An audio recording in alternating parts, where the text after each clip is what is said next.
Hey guys, I'm Anna, and today I'm going to show you how to fix Social Security website not working.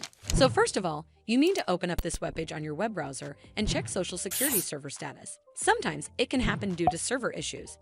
In case you find a temporary outage, wait for some time and try again later. But if you experience no outage here and still encounter this issue, then you need to clear your browser cache. For instance, on Chrome, you simply need to hold down Ctrl, Shift, and Delete key on your keyboard. A pop-up window will open up. Simply select all time in the box next to time range. Then checkmark these boxes and tap on Clear Data. Once you're done with it, relaunch your browser and check if it fixes the issue.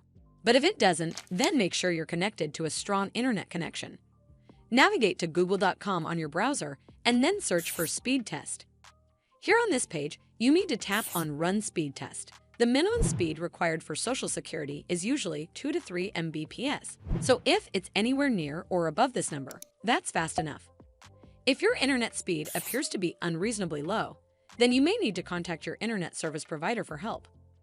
Hopefully, this will fix the issue, and if it did, then make sure you give this video a super thanks by clicking on this heart icon to help support the channel, and don't forget to hit that subscribe button. We'll see you in the next one.